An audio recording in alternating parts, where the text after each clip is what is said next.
வணக்கம் தலைமையிலே. கடந்த ஞாயிற்றுக்கிழமை நடந்த ஈரானிய ஜனாதிபதி இப்ராஹிம் ரைசி, ஈரானிய வெளியுறவுத்துறை அமைச்சர் உட்பட 8 பேர் மரணமடைந்த ஹெலிகாப்டர் விபத்து இயற்கையான விபத்தா இல்லது திட்டமிடப்பட்ட விபத்தா? இந்த ஈரானிய பயங்கரவாத அரசுக்கு இந்த இருவர்களின் இழப்பு மிகப்பெரிய இழப்பு. ஏன்னா இவர்களை போன்ற கொடுங்கோலர்கள் மக்களை அடக்கும் கொடுங்கோலர்கள் இனி அங்கே வரக்கு வாய்ப்பே இல்லை. அதே சமயத்தில் ஈரானிய மக்களுக்கு ஒரு விடுதலைக்கான வாய்ப்பாக முதல் படியாக இந்த இருவருடைய இறந்த விபத்து பார்க்கப்படுது. இது ஈரானிய அரசாங்கம் இது விபத்து தான், இது எந்தவித சதியும் இல்லைன்னு சொல்லி இது ஃபைலை க்ளோஸ் பண்ணிட்டாங்க. ஏன்னா அது கௌரவ பிரச்சனையாக பார்க்குறாங்க.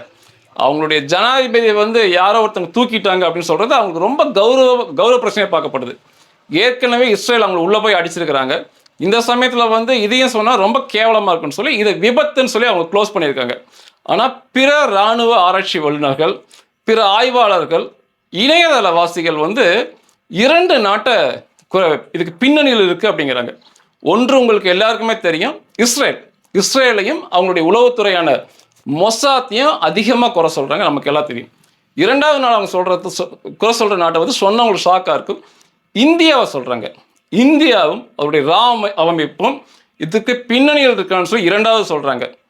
பிரான்ஸை சேர்ந்த France 24 என்ற செய்தி நிறுவனம் தான் இதை செய்தியை வெளியிட்டிருக்கு. இதை இணையதளவாசிகள் சொல்லும்போது ஒருத்தர் இது கருத்தை பதிவு பண்ணுறார். இந்தியாவுடைய இது செய்திருக்கலான்னு சொல்லி அதுக்கு 10 லட்சம் லைக் வந்திருக்கு. ஏகப்பட்ட கமெண்ட் திரும்ப வந்திருக்கு.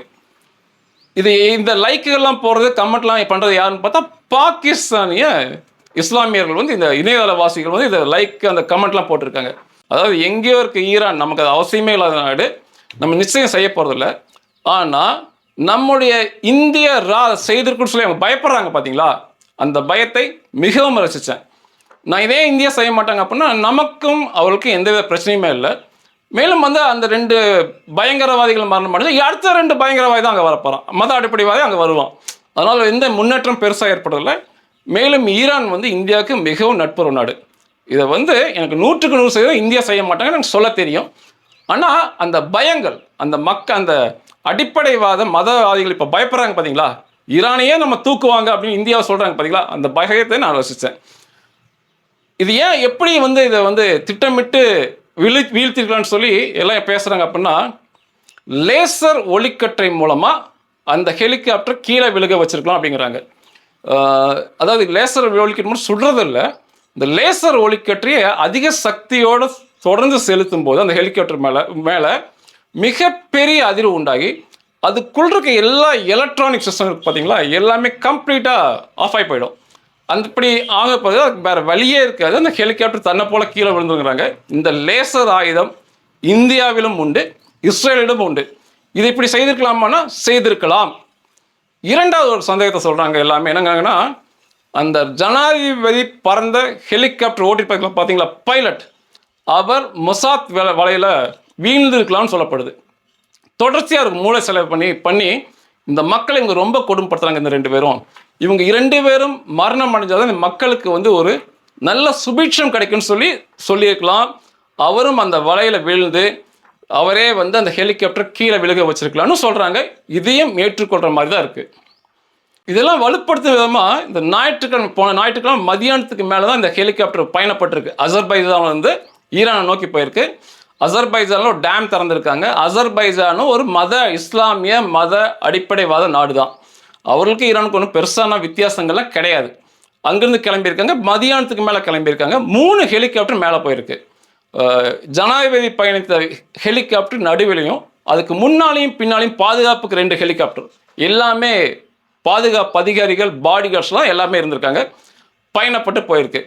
அதில் முதல் பறந்த ஹெலிகாப்டரில் இந்த ஜனாதிபதியோட தலைமை பாதுகாவலர், அவரோட பேர் கோலாம் ஹெனான் இஸ்மாயில், அவர் பயணப்பட்டிருக்காரு. அவர் என்ன பதிவு பண்ணுறார், அவர்லாம் பத்திரமா போய் சேர்ந்திருக்காரு. என்ன பதிவு பண்ணுறாருன்னா, நாங்கள் ஹெலிகாப்டர் மேலே தூக்கும்போது பளிச்சுன்னு இருந்தது, காலநிலை பளிச்சுன்னு இருந்தது, எந்தவித மோசமான வானிலை அங்கே இல்லை, பளிச்சுன்னு எல்லாத்தையும் நாங்கள் பளிச்சுன்னு பார்த்தோம். அதே போல் நாங்கள் மேலே பறக்கும்போது அங்கே எந்தவித பனிமூட்டமும் எந்தவித குளறுபடியும் வானிலையில் மிக தெளிவாக பறந்துட்டுன்னு சொல்கிறாரு. அதாவது மேலே போன பேர் கீழே பார்க்கும்போது கீழே வேணால் பனி மூட்டம் இருந்ததே ஒழிய பறந்த இடத்துலையோ தொடங்கின இடத்துலையோ எந்த பனி மூட்டம் இல்லை பளிச்சு நல்லாவே பார்த்துட்டு போகணும்னு சொல்கிறாங்க. இது மிகப்பெரிய ஒன்று. அரை மணி நேரம் பறந்ததுக்கப்புறம் இந்த 3 ஹெலிகாப்டர்லையுமே இந்த ஜனாதிபதி ஓட்டின ஹெலிகாப்டர் பைலட் தான் தலைமை. அவரோட கட்டளை தான் இவங்களை கீழ்ப்படியணும். அவர் என்ன சொல்லியிருக்காருன்னா, அரை மணி நேரம் பறந்த பிறகு மிச்சம் இருக்க 2 ஹெலிகாப்டரையும் மேலே தூக்க சொல்லியிருக்காரு. நீங்கள் மேலே தூக்குங்க, இப்போ இங்கே வந்து பனி மூட்டம் அதிகமாக இருக்குது, நீங்கள் 2 பேரும் மேலே தூக்குன்னு இருக்காங்க. இந்த முன்னும் பின்னும் பறந்த ஹெலிகாப்டர் மேலே தூக்கியிருக்காங்க. சில அடி உயரங்களில் மேலே தூக்கியிருக்காங்க. இவர் சொல்லி மேலே தூக்கி 30 செகண்ட் தான், 1 நிமிஷம் கூட இல்லை, 30 வினாடிகள் கழித்து பார்க்கும்போது இந்த ஜனாதிபதி பயணத்தை விமானத்தை காணோம், கூட வரல. அவங்க வட்டமிட்டு பார்த்துருக்குறாங்க, எங்கடா ஹெலிகாப்டர் தேடி பார்த்துருக்காங்க, ஹெலிகாப்டர் கண்ணுக்கு சிக்கலை. கீழே பார்க்கும்போது அடர்த்தியான மரங்கள் இருந்திருக்கு, பனிமூட்டங்கள் இருந்திருக்கு, அந்த பனிமூட்டத்துக்கு மேலே மரங்களோட உச்சிகள் தெரிஞ்சிருக்கு, ஆனால் ஹெலிகாப்டர் தெரியல. அந்த ஹெலிகாப்டர் ரேடியோ தொடர்பு கொள்ளும்போது ரேடியோ தொடர்பு துண்டிக்கப்பட்டிருக்கு. அப்போ அந்த ஹெலிகாப்டரை ஓட்டிய பைலட்டோட செல்ஃபோனை தொடர்பு கொண்டிருக்காங்க, செல்ஃபோன் அடிச்சிருக்கு. பைலட் ஆனால் இது எடுக்கல. அங்கிருந்த ஒரு அதிகாரி, அந்த ஜனாதிபதியுடன் பயணித்த ஒரு அதிகாரி, முகமது அலி அலேஹாசம் அவரோட பேர், அவர் அந்த செல்ஃபோன் அட்டன் பண்ணியிருக்காரு. அவர் என்ன சொல்லியிருக்காருன்னா, திடீர்னு ஹெலிகாப்டர் கீழே விழுந்து விபத்துக்குள்ளாயிருச்சு, நான் வந்து மரத்துக்கடியில் கிடக்கிறேன், பலத்தை காயப்பட்டிருக்கேன், என்னால் வேறு எதையுமே பார்க்க முடியல, எதுவுமே தெரில அப்படின்னு இருக்காரு. ஆனால் செல்ஃபோன் எப்படி எடுத்து பேசினாதான் தெரில. தொடர்ச்சியாக 3 மணி நேரம் செல்ஃபோனுக்கு கூடும்போதும் அவர் அட்டன் பண்ணியிருக்காரு. மீட்பு பணிக்குழுவினர் அங்கே போகும்போது அவர் உயிரோடு இல்லை, அவர் மரணம் அடைஞ்சார்னு சொல்லப்படுது. திரும்ப அவர் பாடிகார்டு என்ன பதிவு பண்ணுறாரு, நாங்கள் சுற்றி சுற்றி பார்த்தோம், இறக்கலாமான்னு பார்த்தோம், இறக்கவே முடியாது, மரங்கள் அந்த அளவுக்கு இருந்தது, வேறு எதுவும் சமவெளி தெரியல. அதனால் எல்லா ஹெலிகாப்டர் போர் விமானங்களுக்குமே வந்து எரிபொருள் ஓரளவுக்கு தான் இருக்கும். அதை கருத்தில் கொண்டு நாங்கள் வந்து ஈரானை நோக்கி பறந்துட்டாங்க. இதில் என்னென்ன சந்தேகம் வருதுன்னா, வானிலை மிக தெளிவாக இருந்திருக்கு, பறக்கும் போதும் மேலே தூக்கும் போது எந்த பிரச்சனையுமே இல்லை. அதே போல் வந்து அந்த பைலட், ஜனாதிபதி இருந்த ஹெலிகாப்டரோட பைலட் வந்து ஏன் இவங்களை வந்து மேலே தூக்க சொன்னான்னு தெரில. அதே போல் 3 ஹெலிகாப்டர் பயணம் பண்ணியிருக்கு, 2 பத்திரமா போய் சேர்ந்துருச்சு, 1 இது மட்டும் ஏன் விபத்தில் சிக்கிச்சு அப்படின்னு சொல்லி தெரில அப்படிங்கிறாங்க. இதுதான் வந்து லேசர் மூலமாக தாக்கியிருக்கலாமா மொசாத், இல்லை அந்த ஹெலிகாப்டர் ஓட்டின பைலட்டை விலைக்கு வாங்கியிருக்கலாமா, இல்லை மூளைச்செலவு பண்ணியிருக்கலாம்னு சொல்லி சொல்கிறாங்க. இது ஏற்றுக்கொள்ளப்படி தான் இருக்குது. இது விபத்துனுமே சொல்லலாம். அதுக்கு என்ன சொல்கிறாங்கன்னா, இந்த ஹெலிகாப்டர்லாம் மிக பழையது, 30 வருஷம் பழையது. பெல் ரக ஹெலிகாப்டர் அமெரிக்கா தயாரிச்சது. இப்போல்லாம் வந்து அமெரிக்காவும் ஐரோப்பாவும் வந்து ஈரான் மேலே ஏகப்பட்ட பொருளாதார தடைகள் கொண்டு வந்துட்டாங்க. எந்தவித ஆயுதங்களும், இந்த போர் விமானங்கள், ஹெலிகாப்டர்லாம் அவங்களுக்கு விற்கிறதில்ல. இந்த பெல்லெல்லாம் மிக பழசு. நீங்கள் பார்த்தீங்கன்னாவே ஒரு விளையாட்டு பொம்மை மாதிரி இருக்கும். இஸ்ரேலுடைய பிரதமர் பயன்படுத்துகிற ஹெலிகாப்டரையும் பாருங்கள், இந்த ஈரானுடைய ஜனாதிபதி பயன்படுத்த ஹெலிகாப்டரும் பாருங்கள், யானைக்கும் பூனைக்கும் இருக்க வித்தியாசம் இருக்கும். ஏன்னா அவங்க அந்த காலத்துல 30 வருஷமாகவே இவங்க வந்து எந்தவித பொருட்களையும் விற்கிறதில்ல. ஏன் விற்கிறதில்ல? அமெரிக்காவும் இந்த ஐரோப்பாவும் ஏன் இப்படி இவங்களை படுறாங்க அப்படின்னா, அந்த ஈரானிய மக்கள் சுதந்திரமாக தங்கள் கருத்துக்களோட சந்தோஷமாக வாழ்ந்துட்டு இருந்த மக்கள். இந்த மத அடிப்படைவாத அரசு, இதில் வந்து இந்த மத குரு தான் எல்லாத்துக்குமே தலைவர், அவர் நியமிக்கிறதா எல்லாமே. அந்த அரசு வந்து எந்த வித மக்களுடைய கருத்துக்கும் சுதந்திரம் கொடுக்கறதில்லை. உலகத்தில் அதிக மரணம் தண்டனை தர முதல் நாடு ஈரான் தான். எதுக்கு எடுத்தாலும் மரண தண்டனை, கருத்து சொன்னால் மரண தண்டனை, மதத்தை பற்றி பேசினா மரண தண்டனை. அதே போல் பெண்களை அதிகமாக ஒடுக்கும் நாடு ஈரான் தான். நிறைய பேர் இங்கேருந்து சொல்கிறீங்க அது அமைதியான நாடு தாங்கிறீங்க, சுடுகாட்டில் கூட அமைதியாக தான் இருக்கும், மயானம் அமைதியாக இருக்கும். அதுக்காக அதில் வாழ முடியுமா? வாழ தகுதியற்ற இடம் அது. அதே போல தான் ஈரான், அதே போல தான் நார்த் கொரியா. மக்களுக்கு எந்த வித கருத்து சுதந்திரம் தரதில்லை. இன்னொரு சொல்லப்போனால், இப்போ நீங்கள் இந்தியாவில் இருக்க நம்ம இங்கே வாழ்கிறோம், அரசை பற்றி ஏதாவது சின்ன கருத்து பதிவு பண்ணுறோம், அரசு இயந்திரம் நம்மளை வந்து கைது பண்ணுறாங்க, சிலர் கைது பண்ணுறாங்க, உடனே நம்ம ரொம்ப பயப்படுறோம். அந்த அரசு இயந்திரம் கைது பண்ணப்பட்ட நபர் சீக்கிரத்திலேயே வந்து நீதிமன்றம் மூலமாக வெளியே வந்துடுவார், அவ்வளோதான் இங்கே நடக்க போகிறது. ஆனால் அதுக்கே நம்ம உடனே பார்த்துட்டு கருத்து சொல்ல கூட பயப்படுறோம். ஆனால் அதே சமயத்தில் அதிகமான மரண தண்டனை கருத்து சொன்னதுக்காக பெண்களை அதிகமாக கொடுமைப்படுத்துறது, முகத்தை காட்டின அடித்து நொறுக்குவதெல்லாம் எந்த விதத்திலையும் ஏற்றுக்கொள்ள முடியாத ஒன்று. அதிலும் குறிப்பாக வந்து இந்த 2 பேர், இந்த ஜனாதிபதி, இந்த வெளியுறவு அமைச்சர் மிக கொடுங்கோல்வாதிகள். அதே போல் ஈரான் வந்து அணுகுண்டு தயாரிக்கணும்னு சொல்லி இதில் 3/4 பயணப்பட்டு அவர்கள் போனதுக்கு இந்த 2 பேர் தான் காரணம். இராணுவத்தை வந்து அவங்களால் முடிஞ்ச அளவுக்கு வலிமைப்பட்டிருந்தாங்க.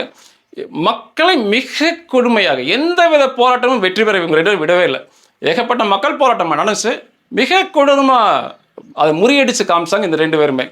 அதுதான் சொன்னேன், அந்த அரசுக்கு மிக பயங்கர இழப்பு, அந்த மக்களுக்கு ஒரு விடிவு காலம்னு சொல்லலாம். இன்னும் ஒன்றுமே ஒரு கூடுதல் தகவல், பயணிகள் விமானங்களை இயக்குவது எளிதா, ஹெலிகாப்டர் இயக்குவது எளிதா அப்படின்னா, நம்ம எல்லாம் நினச்சிக்குவோம் ஹெலிகாப்டர் சின்னதாக இருக்குது, அதை ஓட்டுறது ரொம்ப ஈஸின்னு. ஹெலிகாப்டர் ஓட்டுறது ரொம்ப கஷ்டம். ஏன்னா ஒவ்வொரு நொடி பொழுதும் எல்லாத்தையும் பார்க்கணும், ஏகப்பட்ட ஆப்ரேட் பண்ணணும். அந்த மேலே சுற்றுற ரோட்டர்மாங்களே, அந்த இறக்கைகள், அதெல்லாம் வந்து பொசிஷன் மாற்றிக்கிட்டே இருக்கணும், கரெக்டாக சுற்ற வைக்கணும், எல்லாத்தையுமே மெயின்டைன் பண்ணணும். ஹெலிகாப்டர் ஓட்டுறது தான் கஷ்டம். அந்த பைலட் ஒரு சின்ன கவனக்குறைவாக இருந்தாருன்னா மிகப்பெரிய விபத்தை ஹெலிகாப்டர் சந்திக்கும். அதனால் இது வந்து விபத்தாக இருக்கலாம், மிக பழையதாக இருக்குது, அதுக்கு எந்த வித ஸ்பேர்ஸுமே, அதாவது உதிரி பாகங்கள்லாம் வந்து இப்போ அமெரிக்கா தரவே இல்லை. தயாரித்தது அமெரிக்கா தான், விற்று காசு பண்ணது அமெரிக்கா தான். ஆனால் பொருளாதார தடைக்கு வந்துட்டு எந்தவித உதிரி பாகங்கள் தரதில்லை. அவங்க இந்த செகண்ட் பொருட்கள், அதாவது எங்கேயோ தயாரிக்கிற அந்த உதிரி பாகங்களை பயன்படுத்தி ஓட்டிக்கிட்டு இருக்காங்க. இதையுமே ஏற்றுக்கொள்ள முடியாது. ஒரிஜினல் உதிரி பாகங்கள் தான் மிகச்சரியாக இருக்கும். என்னுடைய பார்வையில் வந்து இது வந்து விபத்து, இயற்கையான விபத்துன்னு சொல்கிறது ஒரு 30% என்னால் சொல்ல முடியும். 70% இது மொசாத்தோட திட்டமிட்ட சதியாக தான் என்னால் பார்க்க முடியுது. அதான் 3 ஹெலிகாப்டர் போயிருக்கு, 2 பத்திரமா போய் சேர்ந்ததுக்கு 1 மட்டும் மாட்டிக்கிச்சு. அவங்க பார்க்கும்போது எல்லாமே பளிச்சுன்னு தெரிஞ்சிருக்குங்க, பறக்கும் இடத்துல, லிஃப்ட் பண்ண இடத்துல எல்லாம். அதுபோக ஏன் இவர் மற்ற 2 பேர்த்த மேலே தூக்க சொன்னாங்க, அநேக சந்தேகங்கள் இருக்குது. மொசாத் இதில் ஈடுபட்டிருக்கு தான் மிக அதிகமான வாய்ப்பு இருக்குது. இதை தான் சொல்லுவாங்க. அதாவது இப்போ மக்கள் அதிகமாக சொல்கிறாங்க, கடவுள் என்று ஒருத்தர் இருக்கார், கண்டிப்பாக வந்து அந்த கொடுங்கோலரை தண்டிப்பான அந்த மக்கள் சொல்கிறாங்க. நம்ம தமிழில் அழகாக சொல்லுவோம், அரசன் அன்று கொள்வான், தெய்வம் நின்று கொள்ளும் அப்படின்னு சொல்லுவாங்க. தெய்வம் இங்கே நின்று கொண்டிருக்கு. இந்த 2 பேரும் மக்களுடைய உரிமைகளை அவ்வளோ பறித்தவங்க, அப்பாவி மக்கள் அத்தனை பேர்த்து அவ்வளோ பேர்த்து இவங்க கொன்று குவிச்சவங்க. அதனால் இந்த கிடைச்ச தண்டனை ஒரு நியாயமாக தான் பார்க்கப்படுது. இதில் என்னுடைய விருப்பம் என்னென்னா, இனியாவது அந்த மக்கள், அந்த ஈரானிய மக்கள் ஒரு போராட்டத்தை கையில் எடுத்து தங்களுக்கான விடிவு காலத்தை பெற்றுக்கொள்ளணும்னு நினைக்கிறேன். தங்கள் கருத்தை வந்து உண்மையாக பதிவு பண்ணணும், அந்த மக்கள் தங்கள் முகத்தை காட்டி அன்போடு வாழணும், சந்தோஷமாக இருக்கணும், மற்ற மக்களைப் போல அவர்களும், அந்த பெண்களும் இந்த மக்கள் கருத்தை சொல்ல வேண்டாம் என்னுடைய ஆசைகள். அதற்கு இந்த இருவரின் மரணம் வந்து நிச்சயமாக ஒரு வழியை காட்டும். நன்றிகள்.